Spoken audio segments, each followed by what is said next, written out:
I've noticed recently that I can attach myself to wanting to be liked by people, wanting to be, wanting to have certain relationships just really flourish. And I think although it's natural as human beings, we want to be liked, we want to have relationships, we want people to view us in a positive light. I think it's extremely important to detach from this desire, because if you think about it, you don't control whether people like you. Whether that's your closest friend or just stranger walking across the street, you don't control how you're perceived. You don't control how you're perceived.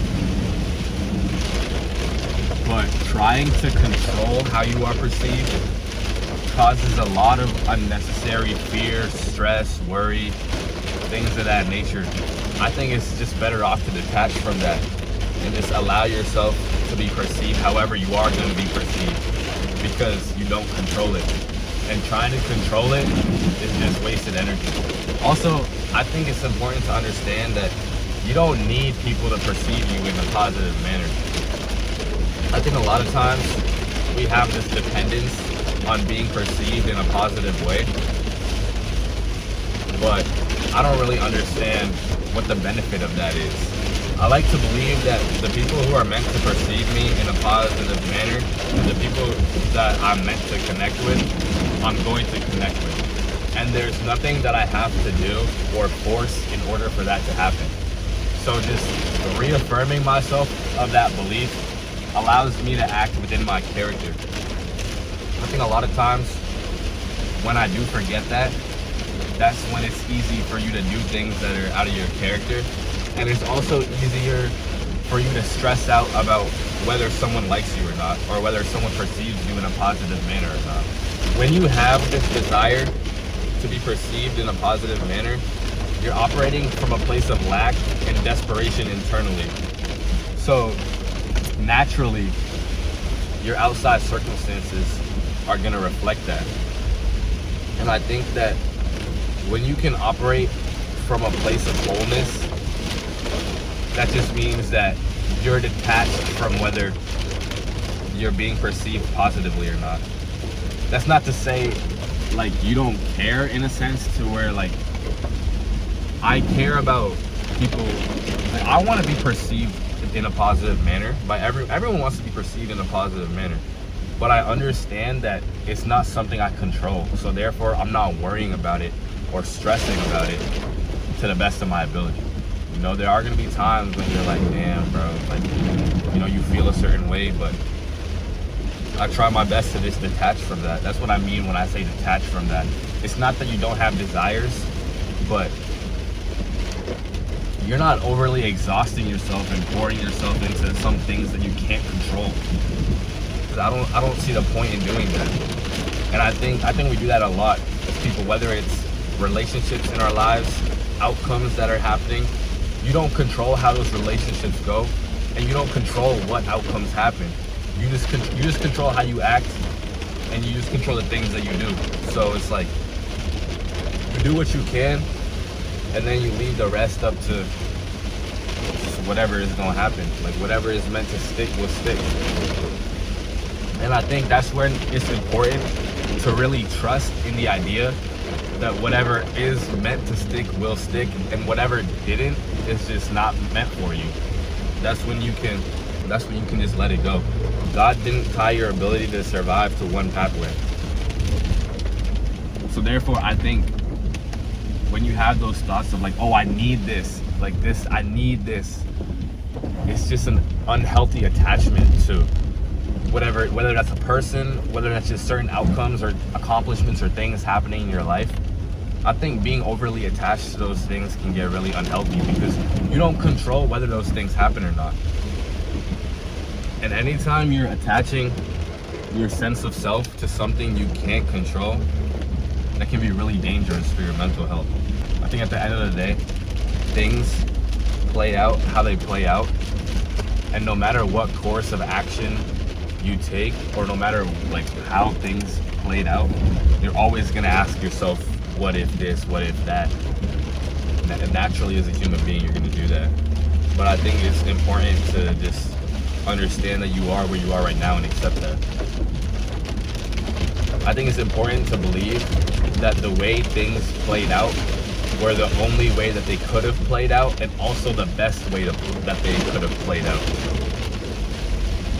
And I think a lot of times we can overwhelm ourselves with the thoughts of like, ah, man, I wish this happened, or like, it would have been so much better if this happened, or like, I missed out on this, or I should have done that.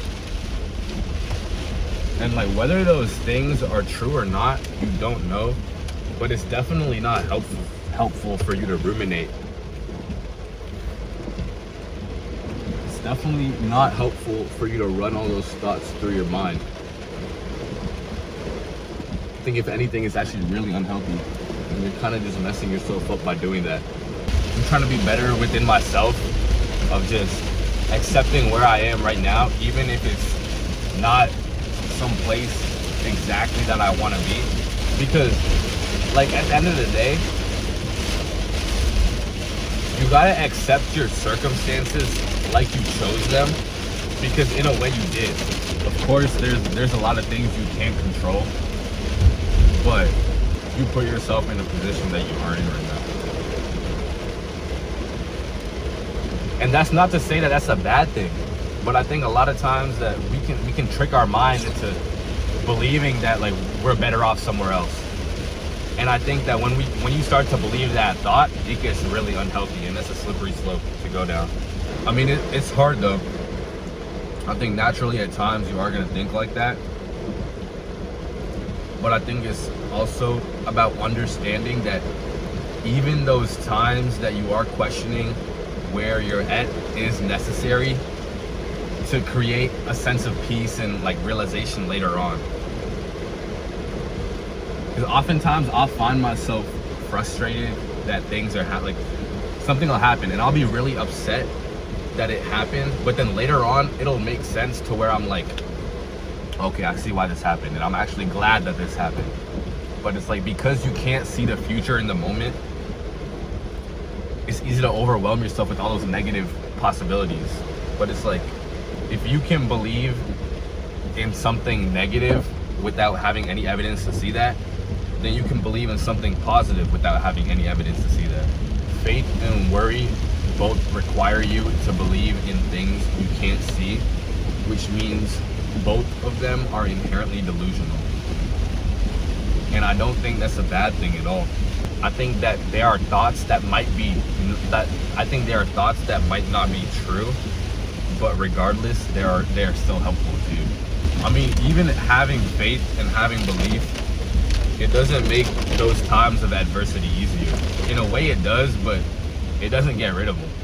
I think this is where just practices of mindfulness are important. Things like meditation, journaling, just going on walks, whatever you do really to just ease your mind. I think this is where those things play a big role, because these are the practices that allow you to be mindful of your thoughts.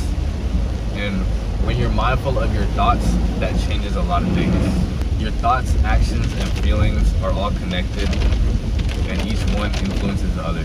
Going back to what I said about detaching from relationships, I think I've always been a people pleaser in the past. So I would do things so that people would like me. But you could do everything and someone still couldn't like you, because you don't have control about how someone perceives you. So just coming to that realization has been freeing in a lot of ways, because like, do I want to be liked? Yeah, of course. But like, I don't care, bro. I'm not about to go out of my way to be liked, because I understand that I don't control that. And because I don't control it, I'm not gonna spend that much time stressing about it, worrying about it, or even trying to manipulate it in a certain way. And I think when you do that, you improve the most important relationship that you have, which is the one you have with yourself. And I think automatically that improves the relationships you have with everyone else. It allows me to see the world in a more freeing light, to ease my mind, for real.